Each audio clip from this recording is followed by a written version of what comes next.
Bismillahirrahmanirrahim. Alhamdulillahirabbil alamin.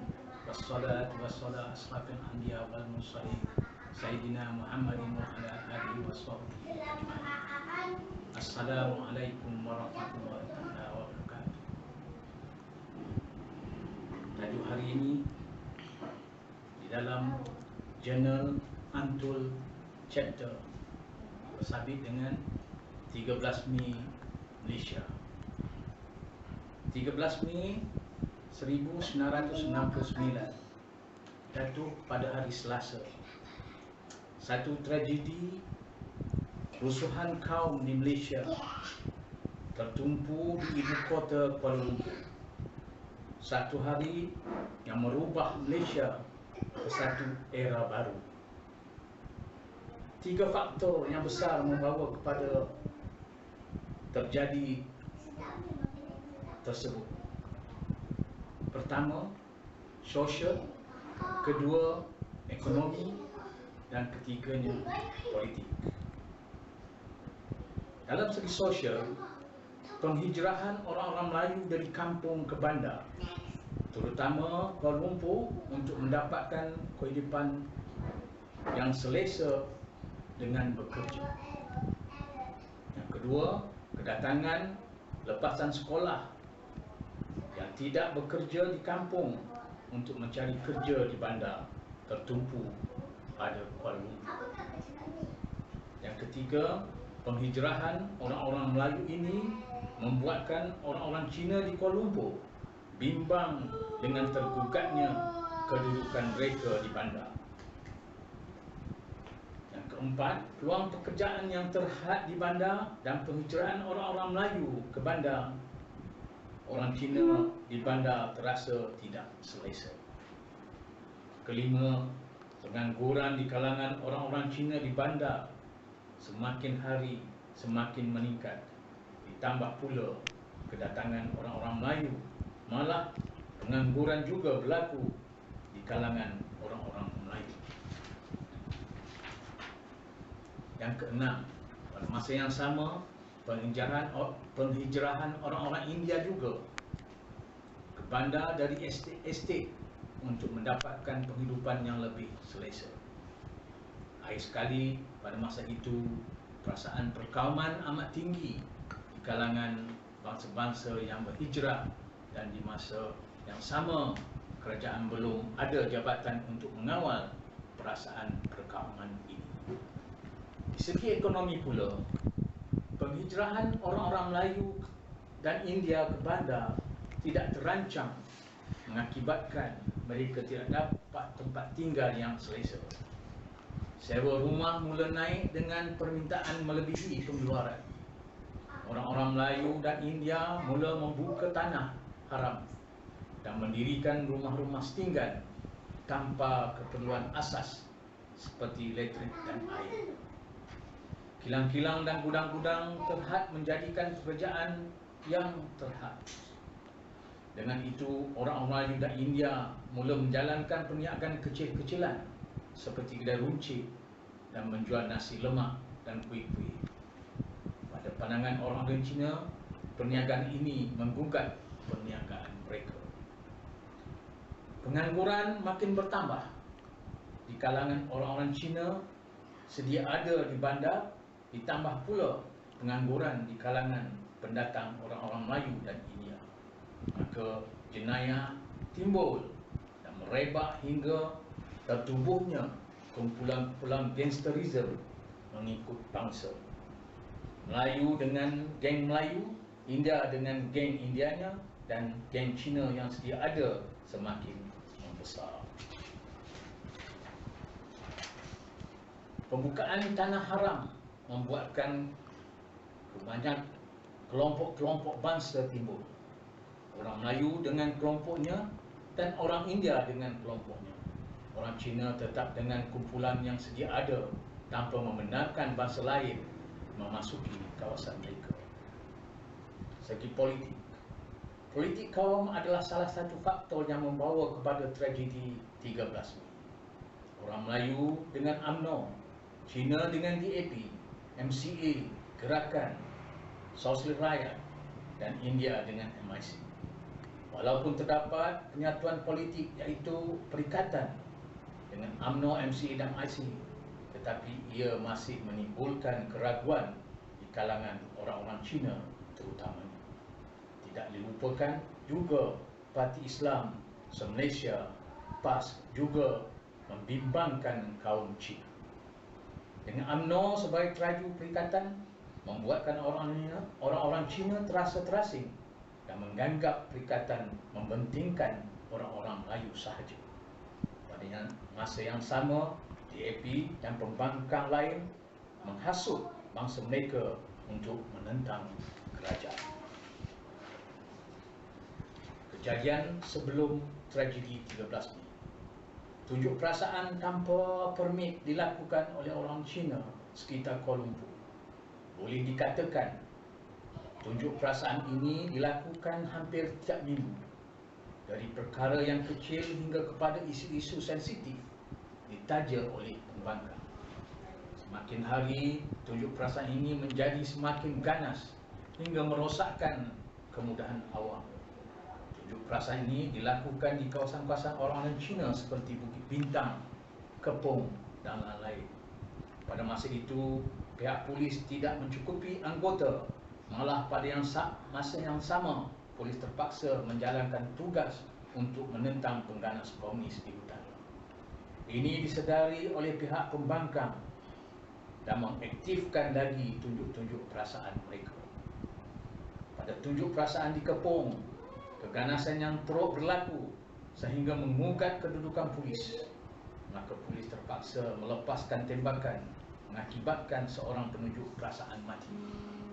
Pembangkang, terutama DAP, mengambil kesempatan ini dengan menduduh kerajaan kejam dan menghasut orang-orang Cina bersatu di dalam parti DAP. Satu perarakan besar-besaran telah diadakan sewaktu pengkebumian penunjuk perasaan yang terbunuh itu.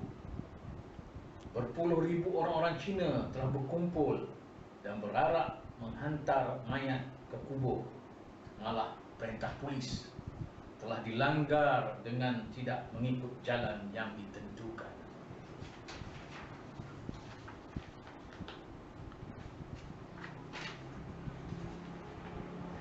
Dalam perarakan tersebut, kata-kata kesat juga dikeluarkan oleh orang-orang Cina terhadap orang-orang Melayu.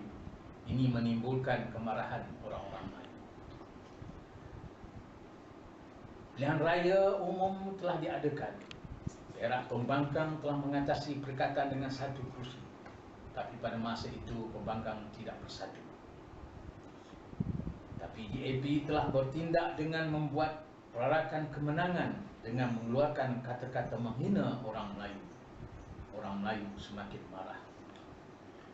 Seorang pembangkang telah masuk ke perikatan dan membuatkan perikatan boleh menubuhkan kerajaan. Ini tidak meredakan kemasukan orang Melayu. Hari tragedi 13 Mei 1969. Waktu ini saya bekerja di salah sebuah badan berkanun kerajaan di Kuala Lumpur dan tinggal bersama sebuah keluarga di Jalan Raja Bun, kawasan Choki. Pada waktu paginya 13 Mei 69, dengan urusan berjalan seperti biasa. Pejabat dibuka dan juga kedai-kedai peniaga seperti biasa. Jam 5 petang, bahangnya mula dirasa. Kelihatan belia-belia Melayu melintas di hadapan rumah, berdondoi-dondoi, mengambil jalan pintas menuju rumah Menteri Besar. Di tangan surat khabar dipercayai dalamnya ada senjata. Jam 6.30, satu gerombolan telah keluar dari rumah Menteri Besar Selangor melalui Jalan Raja Muda menuju kawasan Choki. Gerombolan ini telah menyerang orang awam bukan Melayu, membalikkan dan membakar kereta. Kumpulan ini menuju Choki dan membakar pejabat Parti Sosialis Front di sana berhampiran Jalan Raja Bun. Kelam kabut telah berlaku di Choki. Peniaga-peniaga bertempiaran lari balik ke rumah masing-masing. Jam 7:30 malam, Lebuh, keluarga yang saya tumpangi telah berundur ke Masjid Jami Kampung Baru. Hanya yang tinggal kami lelaki muda untuk menjaga rumah. Kebakaran demi kebakaran berlaku di Chowki. Jam 9 malam, pihak berkuasa polis telah masuk ke Chowki melepaskan gas pemedih mata. Kami terpaksa meninggalkan rumah dan berundur ke Masjid Jami Kampung Baru. Di masjid, orang telah ramai dalam kawasan masjid, bersesak-sesak tapi tiada yang berungut. Di luar kawasan masjid, tentera askar Melayu berkawal dan di setiap lorong dan jalan di Kampung Baru. Darurat diisytiharkan dan perintah berkurung diumumkan. Tentera diperintah mengawal keadaan di Kuala Lumpur. Mulai jam lebih kurang 10 malam, terdengar tembakan yang bertali arus di kawasan Chowki dan Jalan Tuanku Abdul Rahman tanpa henti. Kedengaran seperti peperangan. Jam 1 malam, tembakan tersebut mula reda. Hanya kedengaran tembakan satu-satu sahaja. Jam 2 telah tiada kedengaran lagi.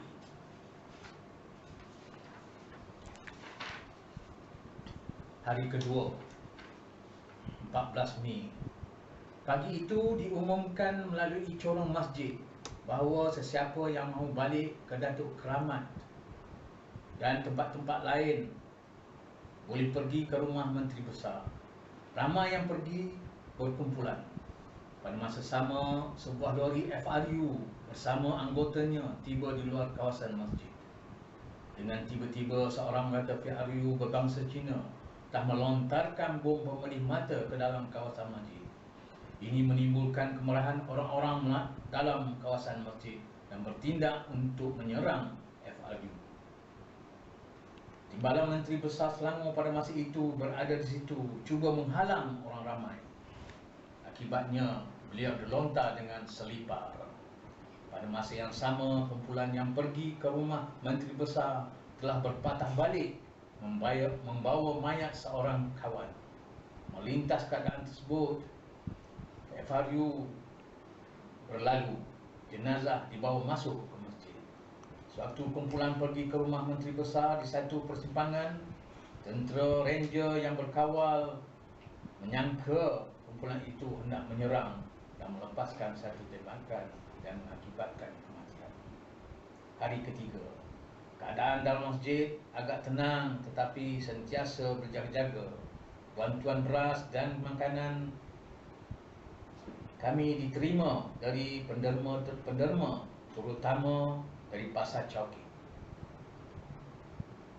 Gangster Melayu di Kampung Baru bergerak ke Jalan Ampang dan boleh dengan hasil rombakan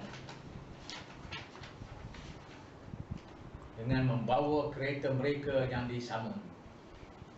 Oleh kerana perintah berkurung masih dikuatkuasakan, mereka telah dikejar oleh tentera ranger. Tambah tembakan dilepaskan mengenai kaki, tapi masih sempat lari masuk kawasan masjid untuk bersembunyi. Makanan di masjid diberi kepada orang ramai, iaitu nasi air. Oleh kerana kekurangan makanan, tiada siapa merumah. Kawalan Kampung Baru ditukar kepada askar Melayu semula dan kawalan diperketatkan. Hari keempat, diumumkan di corong masjid, setiap nak balik Perak boleh naik trak tentera yang sedia ada di hadapan masjid. Kami semua telah memilih untuk balik. Malangnya kami bukan dibawa terus ke Perak, tetapi dibawa ke Stadium Merdeka dan diturunkan di sana. Beberapa trak dari yang membawa orang-orang Cina cuba untuk diturunkan juga, tetapi orang-orang Melayu di situ membantah dan trak membawa mereka berlalu. Kami mendesak supaya dihantar ke Perak seperti mana yang dijanjikan. Satu trak telah disediakan untuk membawa kami ke Perak. Pihak tentera memberitahu bahawa mereka hanya hantar setakat Tanjung Malim sahaja. Kami bermalam di sebuah rumah keluarga tempat saya tinggal di Kuala Lumpur. Esoknya kami menaiki bas yang disewa khas balik ke Kupang. Sekian, wassalam.